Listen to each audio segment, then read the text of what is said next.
A origem da doença está na alma. Tudo o que existe neste mundo material é composto de matéria e espírito, sendo que a deterioração ou a decomposição da matéria são causadas pelo abandono do espírito. Mesmo em relação às pedras, existe um tipo de pedra que se esfarela com facilidade, e isso também se deve à ausência de espírito. A ferrugem que se forma na superfície dos metais tem a mesma causa, podendo-se dizer que ela é o cadáver dos metais.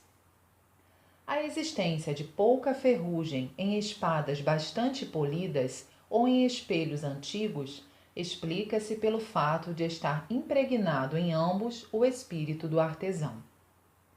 Em japonês, o espírito dos seres animados é chamado de seirei, enquanto o espírito da matéria é denominado simplesmente rei, espírito.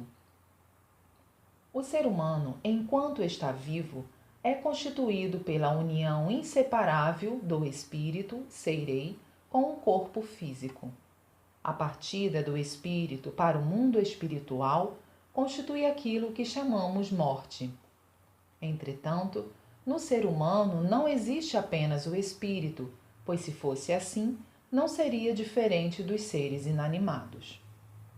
Além do espírito, ou melhor, dentro do espírito dos seres humanos, inclusive dos animais, existe a consciência e dentro desta a alma.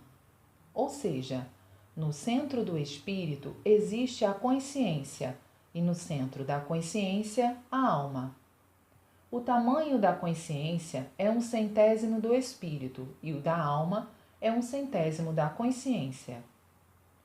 Primeiramente, a alma se movimenta e, sucessivamente, a consciência, o espírito e o corpo físico se movimentam. Dessa forma, não só os movimentos do corpo humano, como todos os fenômenos que ocorrem no corpo físico se originam na alma.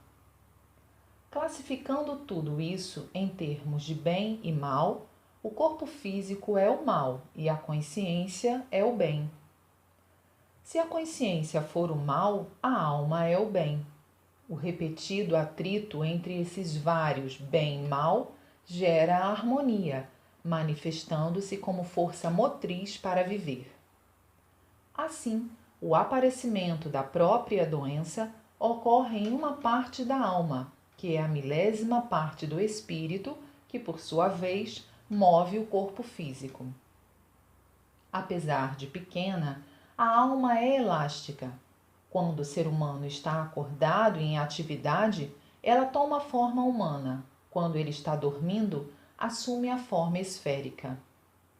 Quando a pessoa morre, seu Hitodama, que tem o formato circular, sai voando. A razão disso é que no momento da morte, tanto a alma como a consciência e o espírito assumem a forma esférica. Ocasionalmente, essa forma fica visível porque adquire luminosidade.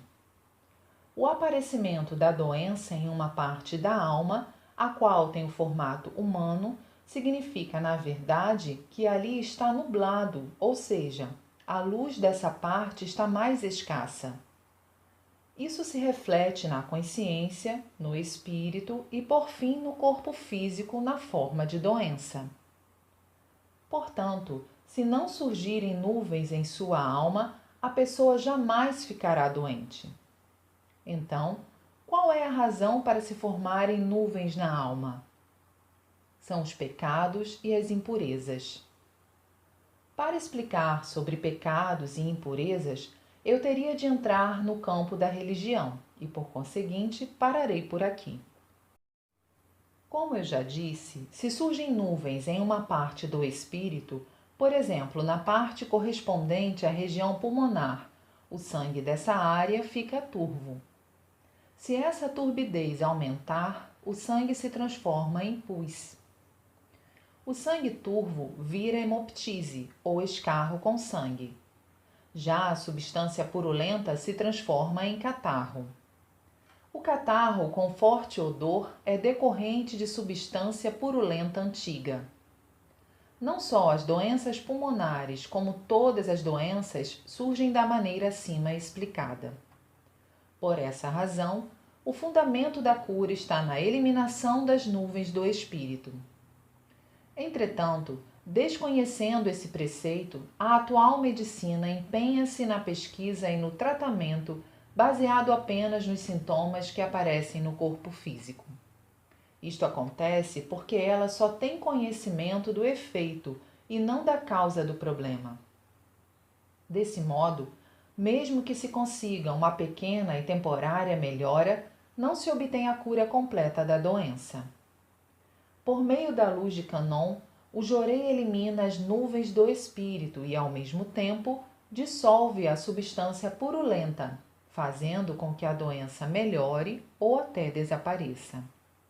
Ou seja, a purificação do espírito reflete-se no corpo físico, proporcionando a cura da doença.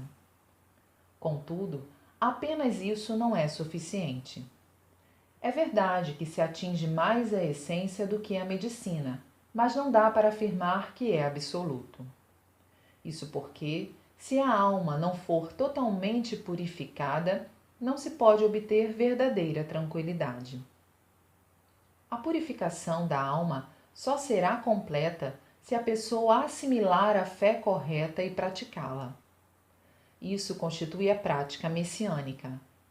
Chegando a esse ponto, a pessoa não cometerá mais pecados. Muito pelo contrário, começará a acumular virtudes. Assim, não só estará isenta de doenças e infortúnios, como também poderá viver repleta de alegria e êxtase, além de obter a graça de uma vida longa e próspera. Dessa forma, haverá progresso de toda a sua linhagem familiar.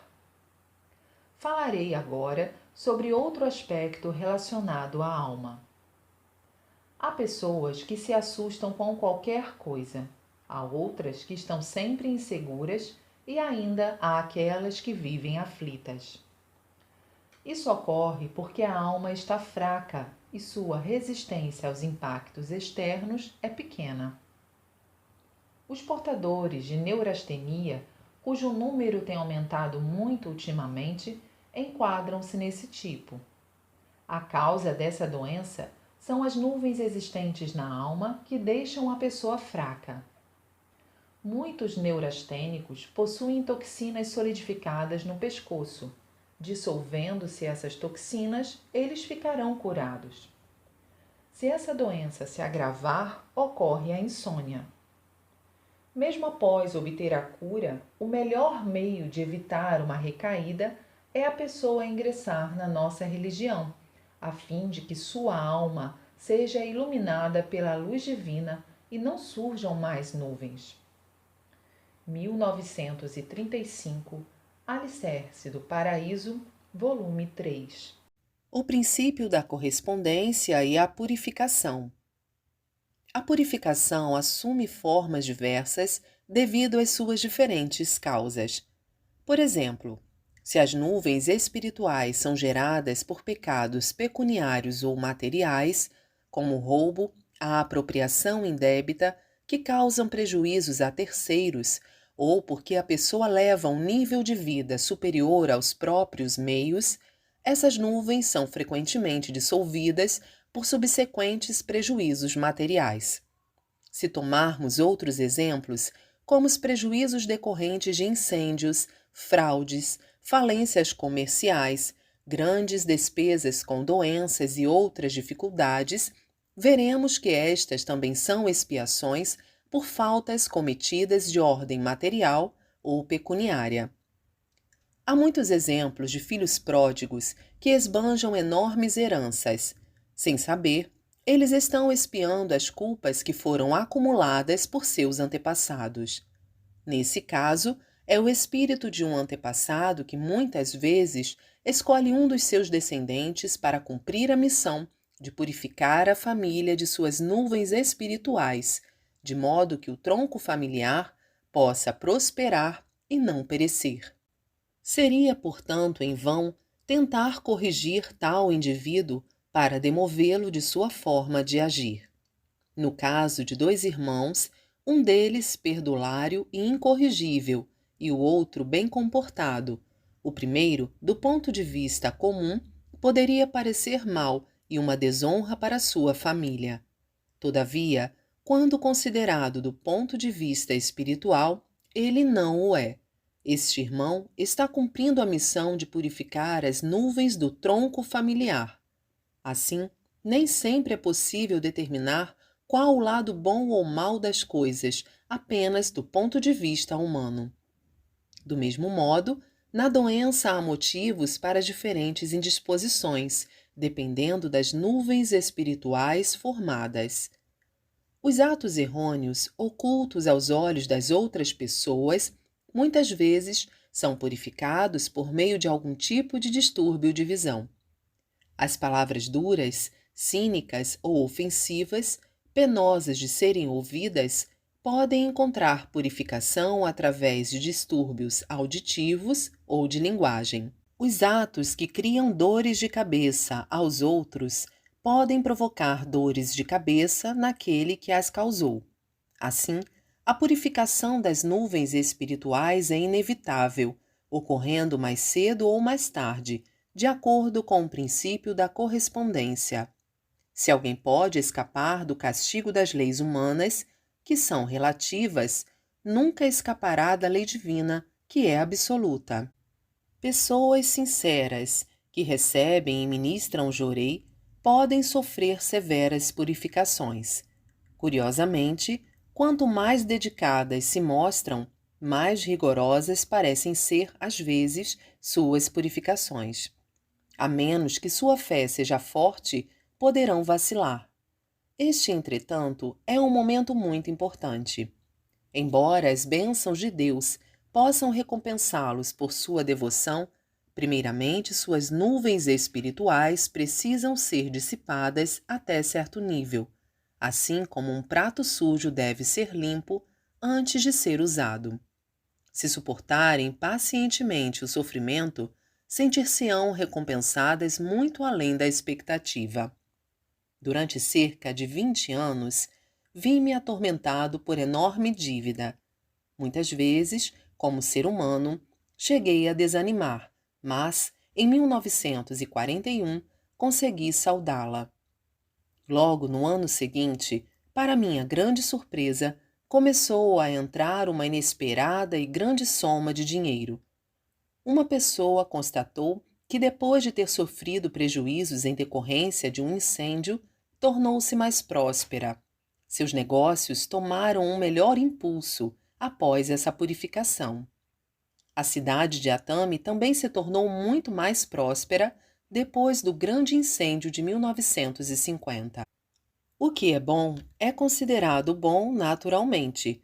O que parece desastroso e calamitoso também é bom, desde que sirva como processo purificador, e quando esse processo terminar, tudo estará melhor. A mesma verdade se aplica à doença. Quem considerar o sofrimento com esta compreensão terá atingido muita iluminação espiritual e muita paz.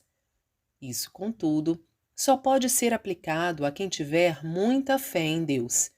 Os sofrimentos de uma pessoa com pouca ou nenhuma fé só podem dar origem a maiores sofrimentos. Quanto mais impaciente for a pessoa, pior se tornará a situação, atingindo, não raro, proporções desastrosas. O segredo da felicidade está na compreensão e aceitação do princípio da correspondência e da lei da purificação. Ultra-religião. A maioria das pessoas toma por um sonho descabido o objetivo da nossa igreja: construir um mundo sem doença, pobreza e conflito, ou seja, o paraíso terrestre. Jesus Cristo anunciou que a chegada do reino dos céus estava próxima, mas não disse que iria construí-lo. Buda Sakyamuni afirmou: após a destruição da lei búdica, surgirá o mundo de Miroku. Não declarou que esse mundo estivesse iminente. Ao contrário, ele estaria infinitamente longe, 5 bilhões 670 milhões de anos. Os seguidores do judaísmo oram pela vinda do Messias, mas não sabem quando isso ocorrerá. Lendas da Índia, transmitidas desde a antiguidade sobre o surgimento de Terim Bosatsu, a era do pedestal do néctar da igreja Tenrikyo, o mundo de serenidade e paz, anunciado por Nichiren, e o mundo do pinheiro, proclamado pela fundadora da Oomoto, são referências ao surgimento de uma era ideal, mas não foi indicado quando isso sobreviria. Devemos pensar profundamente no porquê de ninguém ter mencionado a época em que esse mundo seria concretizado. Todas essas profecias foram de grande utilidade, mas uma vez que não houve anúncio nem da realização, nem do plano de execução, devemos interpretar que o momento ainda não chegara. Por outro lado, sabemos que os ensinamentos pregados e praticados pelos fundadores formaram a base de cada uma das religiões. Naturalmente, cada fundador criou e divulgou suas doutrinas, formas e métodos adequados aos diferentes povos e países. Evidentemente, as religiões foram criadas sob o desígnio de Deus, necessárias e próprias a cada época, localidade, povo, tradição, costume, etc. Graças a isso, cultivou-se a harmonia e a cultura alcançou o deslumbrante progresso que hoje apresenta. Não fossem as religiões, o mundo estaria à mercê do mal, ou talvez destruído. Se pensarmos assim, não é exagero dizer que os grandes feitos dos fundadores de religiões e seus seguidores merecem nossa mais alta consideração. Embora as religiões até hoje existentes tenham conseguido fazer com que se evitasse a destruição do mundo, permanece a dúvida: será que continuarão úteis para os mundos atual e vindouro? Uma vez que as religiões tradicionais não têm sequer força para salvar o mundo de hoje, fica claro que será impossível conter os sofrimentos infernais e, muito menos, elevá-lo ao estado paradisíaco. De fato, apenas alguns grupos sociais usufruem dos benefícios da magnífica cultura moderna. Podemos apontar como a causa disso a demasiada falta de espírito de harmonia e o incontrolável desejo de conflito. Uma observação sobre o mundo contemporâneo faz com que as pessoas sensatas sintam a necessidade do aparecimento de uma grande luz que dissipe as trevas, isto é, da força salvadora de uma ultra-religião. Nesse sentido, conscientes de que fomos incumbidos da responsabilidade de atuarmos como uma ultra-religião, estamos apresentando resultados surpreendentes. Em 30 de janeiro de 1950. As 3 calamidades maiores e as 3 calamidades menores. No Japão, desde eras remotas, ouve-se falar das 3 calamidades maiores causadas pelo vento, água e fogo e das 3 calamidades menores, que são a fome, a doença e a guerra. Vou explicar o significado fundamental dessas calamidades. As tempestades e as inundações são ações purificadoras do espaço entre o céu e a terra. E por que elas ocorrem? Porque no mundo espiritual se acumulam nuvens espirituais, ou seja, impurezas invisíveis. Dissipá-las pela força do vento e lavá-las com a água da chuva é a finalidade da tempestade. Sendo assim, o que são essas nuvens espirituais e de que forma se acumulam? As nuvens espirituais se formam a partir do sonem e do espírito das palavras do ser humano. Em outros termos, o sonem que pertence ao mal, como insatisfação, ódio, insulto, inveja, ira, mentira, desejo de vingança, apego, etc., nublam o mundo espiritual. Vejamos agora as palavras. As queixas em relação à natureza, como por exemplo o mau tempo, o clima e a safra ruim, críticas e ataques verbais às pessoas, gritos e vaias, fofocas e intrigas, repreensões, lamúria e outras expressões desse tipo têm origem no mal e nublam o mundo do espírito das palavras, que se posiciona logo após o mundo do sonem.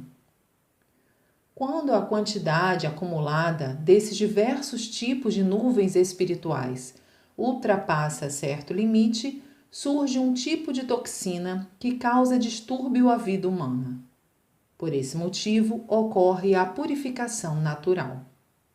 Esta é a lei do céu e da terra. Como já disse, as nuvens do mundo espiritual, ao mesmo tempo em que influenciam a saúde humana, afetam a vegetação e, em especial, os produtos agrícolas, tornando-se a causa da má colheita e do alarmante aparecimento de pragas na lavoura. É esse o motivo pelo qual, atualmente, estão surgindo insetos nocivos que secam pinheiros e cedros em todas as regiões do Japão.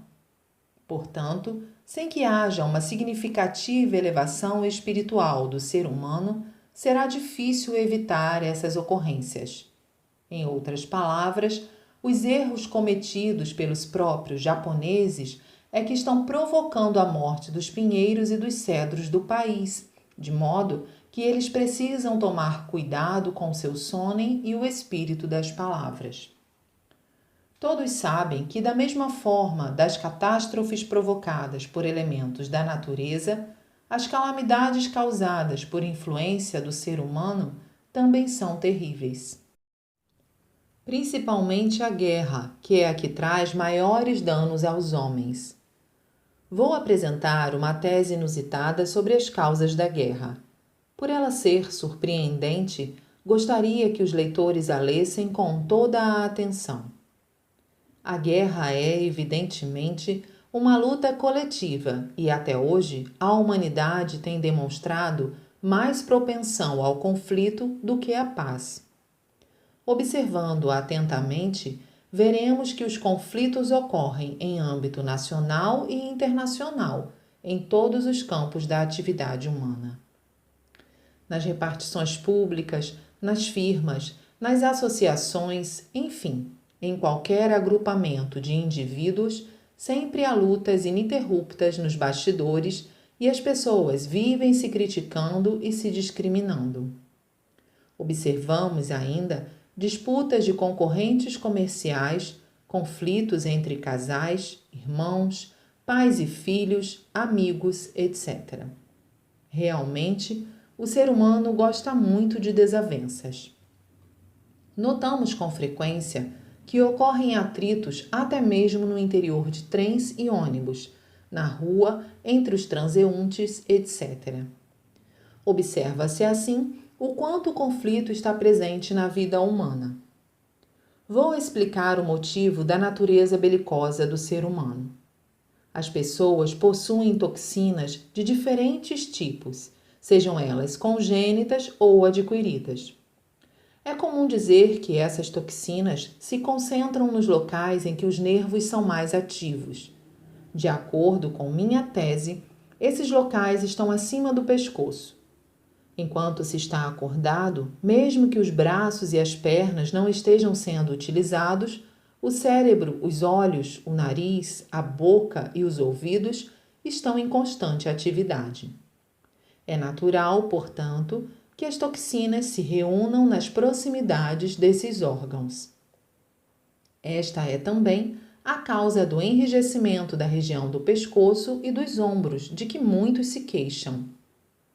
As toxinas acumuladas, com o passar do tempo, vão se transformando em nódulos e, quando esse processo atinge certo estágio, surge a ação contrária, isto é, a dissolução e a eliminação, que nós chamamos de ação purificadora.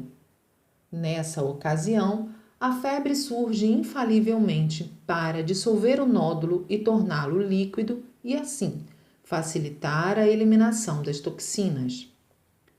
Essa purificação natural é a gripe e as excreções como escarro, coriza, suor, etc., demonstram isso. Por outro lado, A maioria das pessoas, apesar de aparentar estar em condições normais, encontra-se sob a ação purificadora de um constante resfriado extremamente leve. Por ser essa purificação praticamente imperceptível, as pessoas se sentem saudáveis. Entretanto, elas não sabem o que é ser verdadeiramente são. Isto porque, caso se submetam a um exame minucioso, será constatada infalivelmente a existência de uma febre branda em toda a cabeça, estendendo-se aos ombros. Entre outros sintomas, inevitavelmente, a pessoa apresenta a sensação de peso na cabeça, cefaleia, secreção ocular, coriza, zumbido no ouvido, periodontite e enrijecimento do pescoço e dos ombros. Devido a isso, sempre apresenta certa indisposição, a qual constitui um problema, pois provoca a ira, que resulta em conflito, o qual culmina em guerra. Assim, não há outro meio de extinguir a natureza belicosa do ser humano a não ser o de eliminar a indisposição. Eis porque, numa mesma situação, se a pessoa está bem disposta, ela nem se incomoda a ouvir coisas desagradáveis. Mas, se ela está indisposta, não consegue conter a ira. Creio que a maioria já passou por essa experiência. Vou apresentar a seguir alguns exemplos. Frequentemente, vemos bebês que choram demais. Geralmente se diz que eles são nervosos ou se dão outras justificativas. Examinando-os com atenção, sempre se constata uma febre quase imperceptível na cabeça e na região dos ombros. Embora se trate de bebês, muitos têm os ombros rijos. Em tais casos, com a administração de jorei, as toxinas diminuirão e, consequentemente, cessará a febre e eles deixarão de chorar com frequência. Com as crianças desobedientes e com as que se irritam facilmente, a causa é a mesma. Isso também se resolve por meio do jorei. Elas se tornam obedientes e passam a detestar o conflito. Seu nível de aproveitamento escolar também melhorará. As brigas de casal têm a mesma origem. Recebendo jorei, os cônjuges conseguirão se harmonizar. Como vimos, a causa fundamental do conflito é a indisposição ocasionada pela febre purificadora das toxinas da cabeça, bem como da região do pescoço e dos ombros. Por conseguinte, o único meio para acabar com o conflito é curar por completo essa indisposição. Então, não será exagero afirmar que no mundo inteiro o jorei da nossa religião é o único, inigualável e radical método de eliminação do conflito. Isso não se limita à guerra, pois todos os problemas que hoje constituem motivo de sofrimento, como ideologias destrutivas, conflitos entre as classes sociais, etc., também se originam da insatisfação e das queixas provenientes da indisposição das pessoas.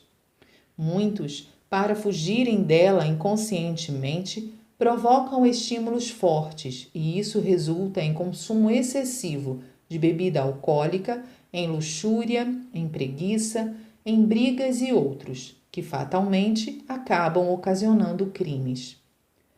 Tirando proveito dessa realidade, os ambiciosos materialistas de cada época estimulam a insatisfação, incitam revoluções sociais nocivas e provocam guerras. Consequentemente, para se estabelecer a paz eterna sobre a terra, antes de mais nada, deve-se erradicar a indisposição e aumentar o vigor e a disposição de cada indivíduo. Não há dúvida de que assim o ser humano abominará o conflito e amará a paz. Saibam todos que nossa religião é que tem força para esclarecer o princípio aqui exposto e demonstrar resultados concretos. Em 13 de agosto de 1949, as leis divinas e a dedicação.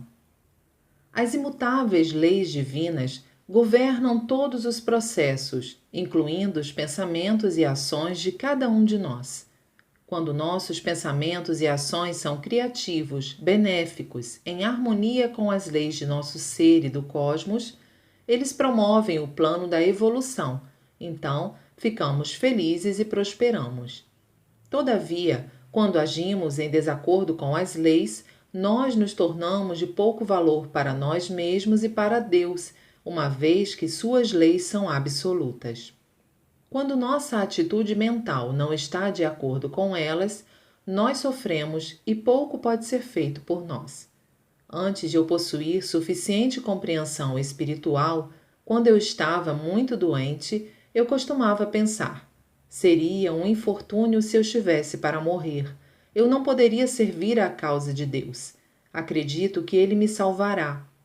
Deus fica contente com a autoestima que não é presunção, quando ela é motivada pelo desejo de servi-lo e de cumprir o destino de alguém durante a vida.